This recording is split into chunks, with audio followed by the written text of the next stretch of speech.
गोविंद देशिकम उपास्य शिराय भक्त्याम तस्मिन् सिदे निजमाहिन् विदेह मुक्त्याम अद्वैत्य भाष्यम उपकल्पदिशो विजित्याम कांचीपुरे स्थितम अवापथा शंकराय ऋतिस्मृति पुराणानाम आलयम करुणालयम नमामि भगवत्पाद शंकरम लोकशंकरम अपार करुणा सिंधुम ज्ञानतम शांतरूपिणम श्रीचंद्रशेखर गुरुम प्रणमामि मुदम्यहम सदाशिव समारंभां शंकराचार्य मध्यमां अस्मदाचार्य पर्यन्तां वंदे गुरु परंपरा. With benediction to Adi Shankaracharya and to his lineage up to the 69th Guru of the venerated Kamakoti Pidam, Pujya Shri Jayendra Saraswati Swamigal, in whose benign and august presence this function is being held, I raise to address you today. It gives me great pleasure to welcome you all to this pleasant and solemn function organized this morning to inaugurate the Sri Shanmukhananda Kanchi Mahaswami Sangeeta Sangrahalaya. It is indeed a red letter day in the history of this institution and of its evolution in furthering the cause of fine arts. From a mere center of performing arts, over the years the Shanmukhananda Sabha has graduated and moved to the larger canvas of serving the cause of fine arts, of preservation, perpetuation and promotion of fine arts. Members of the institution have at several points of time expressed their desire that we should have an excellent archive, an archive which will enable us to go down the memory line, go into the glorious era of Carnatic music, of that ever-burning luminous light of the Arigudi era of 1950s and 60s, listen to those concerts and transport ourselves to the world of ethereal charm. And to those of the practitioners of today who had neither experienced the legends, the Jambavans of our time, nor had they listened to them, it is these archives that will provide an insight into the greatness of these persons, enable them to draw from the resource that was an Akshaya Patram and progress themselves in furtherance of the cause of fine arts. This birth of this new institution, which comes within the fold of our institution, is named after the senior sage of Kanchi. I think in the process we have honored ourselves. The sage of Kanchi was proficient in music. His mastery over the subject was too well known, not only to the Astikas, but also to the Kalakars who used to come on to him and seek his blessings. When the Acharya got mastery over knowledge of music, of the subtleties of Kritis, and is expounding the intent of the Vagyakaras, is not known. But suffice if I were to say, if we were to glance into the lineage of the Acharya, it would be evident that it was but natural that he was an authority on music. His ancestor Govinda Deshikar was a minister in the government of Achyutanayaka, the king of the 17th century AD in Tanjore. The Nayak brothers were known for promoting fine arts to a very great extent. The great mathematician Venkatamaki, into whose lineage the Paramacharya came, formulated the 72 Melakarta Raga scheme, but for which there is no Carnatic music. So the Swami comes from a lineage which has given us the form, the content and the manner of Carnatic music as we are experiencing it today. His solicitude for the musicians was too well known. Whenever musicians used to call on him seeking his blessings, he would make them sing for him. He would make them repeat the Kritis again and again, and occasionally would shower his blessings on them by singing along with them.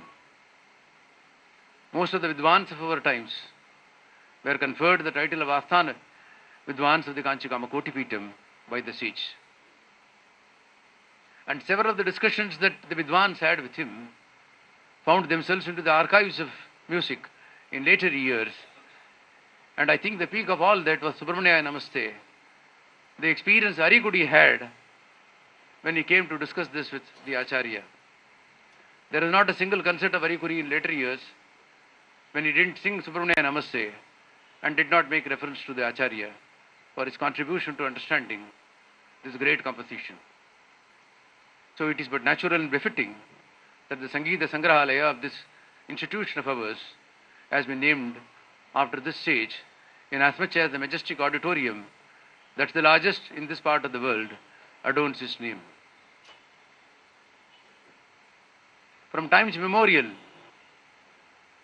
fine arts was promoted by kings and royalties and courts of wisdom. With the demise of royalty, it was the temples and the Devas which took unto themselves the task of promotion, perpetuation and preservation of fine arts. And the Garbhagriha and the center of the temple became the performing arts center.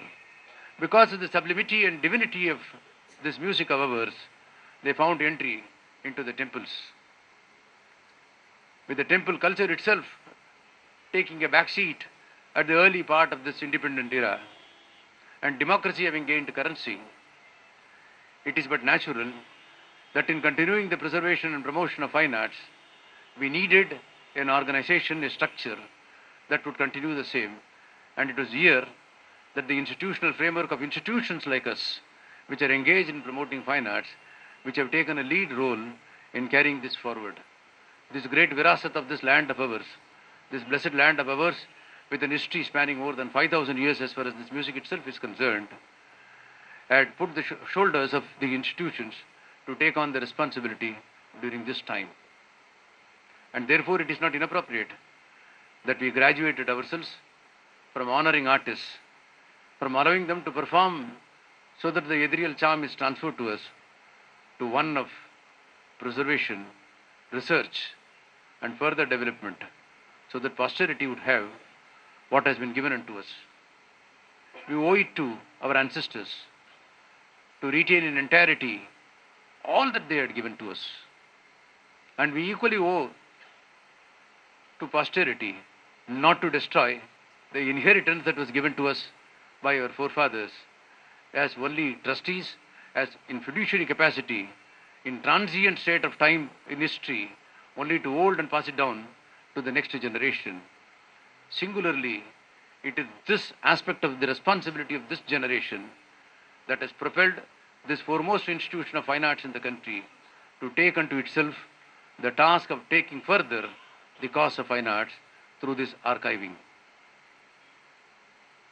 And when you look at the depth of archiving that is being done or has already been done and loaded into the systems, 10 to 12,000 hours of recorded concerts are already in to this Sangeethalaya which has already been inaugurated.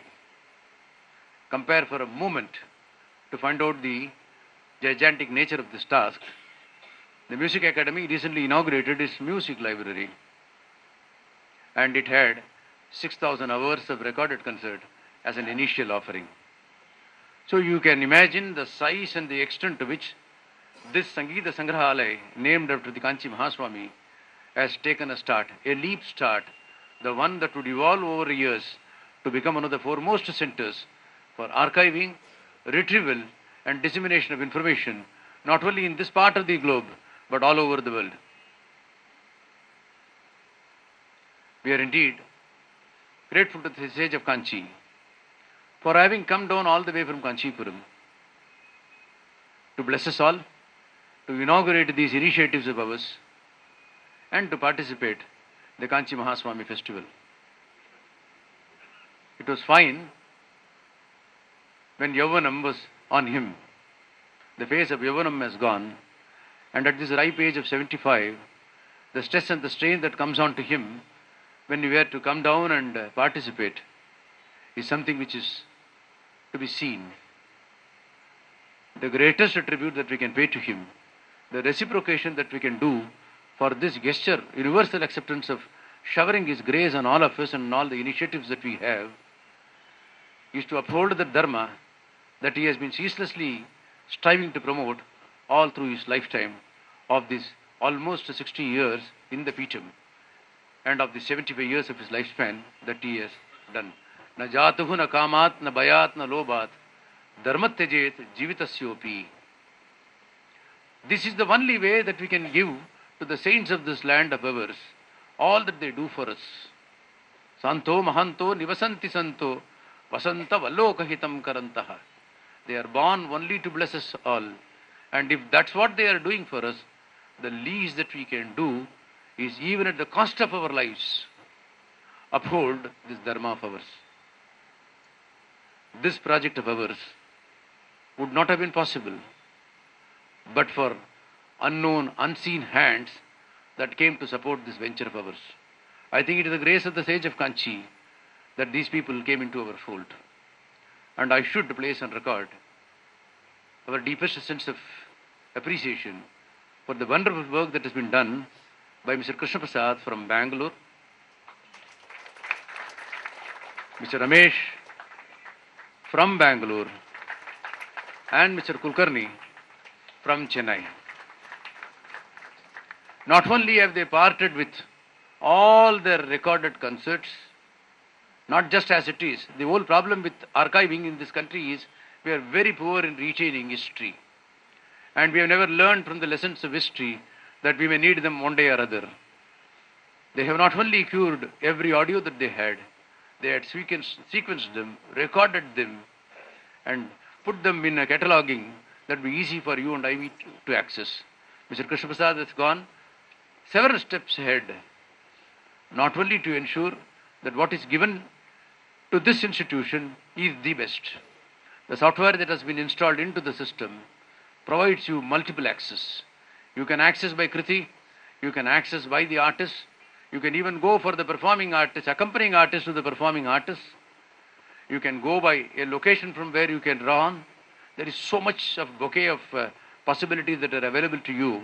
If you were to be interested in a particular concert, I think the destination is only the Shanmukananda Hall. And that would not have been possible but for the work that has been done by these three people. They expected nothing in return from us, not even this mention that I have made. But they thought that this part of the country, the western part of this country, deserves much more than what has been given to it. Carnatic musicians have always claimed that the best of music is given by them in this part of the country. The best of monies have also come from this part of the country. It's Mahalakshmi who has given to them. And therefore they thought, more than that, this archiving is to be given so that succeeding generations of people residing in this part of the world would be able to draw on this great treasure that has come onto us. And today, what we have loaded for all of you to see in those 12 workstations that are kept over there is the first concert that was ever recorded, performed in this very auditorium in the year 1963 when it was inaugurated by Arigudi Ramanuja Iyengar. T.N. Krishnan on the violin, Palagad Maniyar on the mridangam, 3 hours, 26 minutes, 20 into that list which will now go into the system. I think the first time I saw was Mr. Kulkarni. He said, the lead is in Bangalore, you go there and take everything. And therefore, but for Mr. Kulkarni, I would not have known where Krishna Prasad was. And that's how we have this day possible. Much as you would say that this day is thanks to the great Lord, it's also thanks to these three gentlemen who made it all possible. May the Jagannatha Kamakoti Kamakshi shed her grace on all of us. May the sage of Kanchi bless this new initiative of ours. May he inspire all of us to draw adequately from the investments that we have made over here. May all of us revisit the glory of Carnatic music and later into Hindustani and other aspects of classical music all over the world and make ourselves sublime. Thank you and God bless you all.